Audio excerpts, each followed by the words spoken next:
Well, here to protect you is Montz from the Better Business Bureau. Welcome, Lane. Hello, Chris. All right, so love is in the air, and so are the scammers. Maybe love is the real scam. No, I don't want to be dark. But romance scams happen all year round. But truthfully, they do ramp up this time of year, and I just want the listeners to know that. With the new year ringing in, people are ready to make changes. They're more open. They're thinking about relationships if they don't have one, and they're signing up for those online platforms, and that's where the scammers are hanging out. Yeah, we've done reports. We've seen it on TV. You know, there's lots of people out there. They make fake profiles, usually from some other country, perhaps.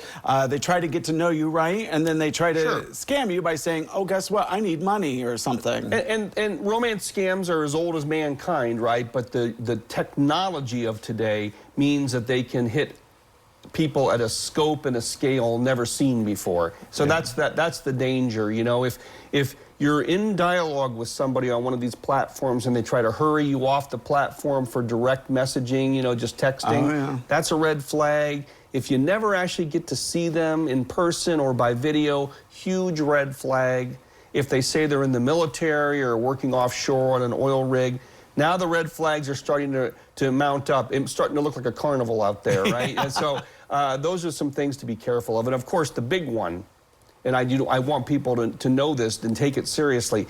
If they ask you for money after some fantastical tale of escalating urgency, that's a scam. Yeah, I mean, you always got to, be, cautious of like anybody over the internet, especially if you haven't met them. That's the thing, is if you haven't met them in person, or like you said, even like a video chat, but even then, like it's still sketchy. And they have scripts, they're prepared. So they say, let's meet. We're going to meet in Pittsburgh, halfway between, right? But then the day comes, you drive to Pittsburgh, they're not there. Oh my gosh, I've been trying to get a hold of you. Something happened. My brother-in-law fell and broke his ankle in one of Stephen's snowstorms.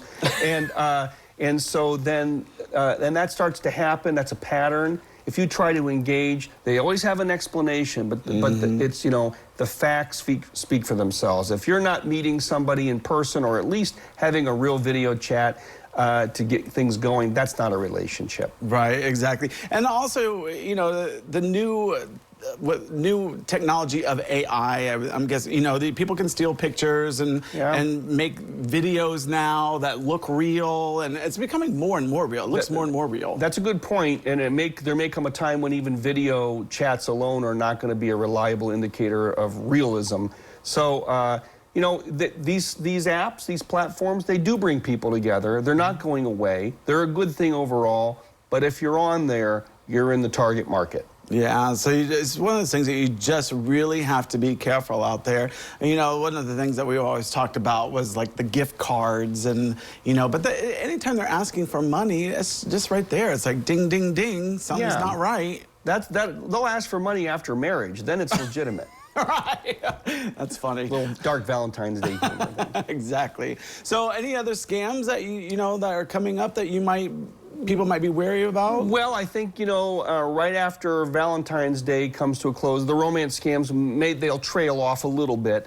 But then I think we'll be looking at the potential for IRS scams, fake phone calls and letters saying you owe a lot of money to the IRS. And then just, there's always, at the beginning of the year, there are always things to be careful of. Signing up for long-term subscriptions for health or health clubs. Just be careful, read the fine print. Not saying they're scams, but you want to know what you're getting into, of course. Exactly. So if anybody has any questions about like anything they're being offered or maybe a website, can they just contact the Better Business Bureau? Sure. Well, BBB.org is always a good place to start. And then our companion charity, the Institute for Marketplace Trust, always has the best articles and warnings. But of course, they could call us 419-578-6000, and the staff is always happy to help. It's not the only reason we exist, but we love helping the public. Yeah, well, we appreciate that, Lane. I will say that because, there's a lot of scammers out there and to take full advantage, and we want our viewers to stay safe. So thanks for coming out today. I really appreciate that. Thank you. Thank you. All right, well, don't go away because medical news is coming up next.